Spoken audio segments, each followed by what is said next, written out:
আমার সাথে চল। শুন, এই তুই এক কাম কর। কি করব দাদি? তুই গোসলটা কইরে হালা। ও দাদি, ও আমি তো গোসল করবই, সাথে কিন্তু তোমাকে নিয়ে করব। আমার হচ্ছন হচ্ছন আমরা আমার সাথে আমার নিয়ে করবো বলে। এই মাগে আই, বিয়ে হয়েছে তোর, আমি গোসল করবো কেন মাগে? ও দাদি, কও। বিয়ে আমার তাতে কি হয়েছে? তুমি যদি আমাকে সবকিছু শিখিয়ে না দাও, কে শিখিয়ে দিবে দাদি? তোরে আমার হিয়াই দর লাগবো। আচ্ছা আচ্ছা দিতাছি। এই সেরা কও। মাগে ঘর কিলকিলানি দেখছ ইয়ার সাইজটা কি? তুমি কি বইরা গেলে কম করতাছো? ও দাদি, কও। চলো সবাই মিলে এখন গোসল করি। হ্যাঁ তাই চলো। সাবানে গামছা লইয়া রে নসিমন, নসিমন যাই যমুনার ঘাটে নাতে। হায় হায় রে।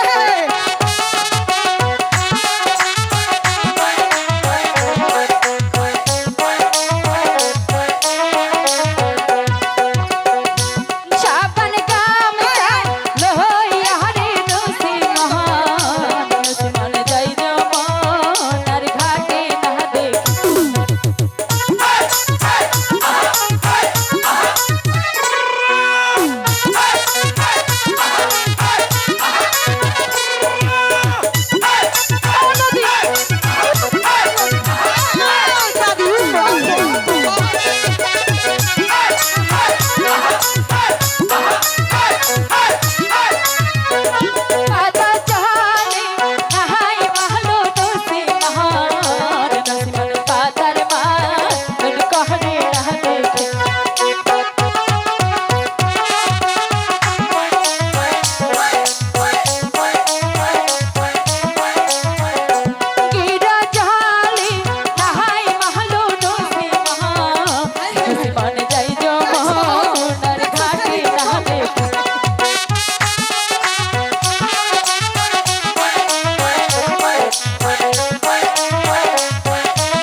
আমি আর গোসল করতাম না বউ কেন?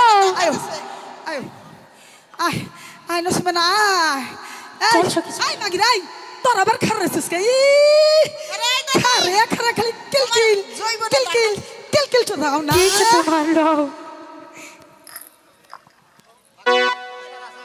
হ্যালো। এখন আমার আলমকে দেখে শুনে বিয়ে শাদী করার দরকার, কিন্তু দেওয়ানজির সঙ্গে আজ 3 দিন হলো আমার কোনো দেখাশোনা নেই। কোথায় কোথায় দেওয়ানজি? আমি এসে গেছি রানীমা।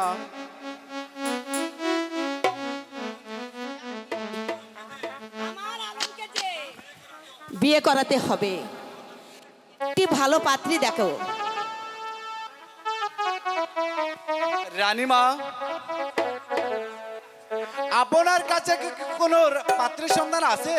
বাহ দেওয়ানজি বাহ, আমি করব পাত্রীর সন্ধান। শুনেছি উসমান নগরে উসমান সদাগরের একটি কন্যা আছে, সেই কন্যার নাম হচ্ছে নচিমন সুন্দরী। আপনি এখনই দেরি না করে ওই উসমান শহরে রওনা দেন। আপনি জেনে আসুন ওই সুন্দরী কন্যাকে আমার আলমের সাথে বিয়ে দেবে কিনা।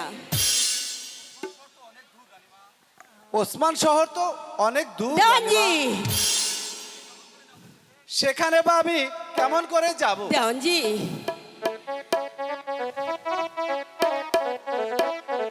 আরে দেওয়ানজি, আপনি চিন্তা করছেন কিসের জন্য? আমার ঘোড়ার শালায় তো অনেকগুলো ঘোড়া আছে, ওখান থেকে যে ঘোড়া আপনার পছন্দ হয় সে ঘোড়া নিয়েই আপনি ওই রওনা দেন। ঠিক আছে রানীমা, আমি তাই করব। কোথায় কোথায় চন্দনা? সালাম রানীমা। এদিকে আসো চন্দনা। বলুন রানীমা। দেওয়ানজিনকে ঘোড়াশালায় গিয়ে নিয়ে যেয়ে একটা ভালো ঘোড়ার ব্যবস্থা করে দিবি। ঠিক আছে রানীমা, আমি তাই যাচ্ছি। ঠিক আছে। ঠিক আছে, চলুন দেওয়ানজি। চলো।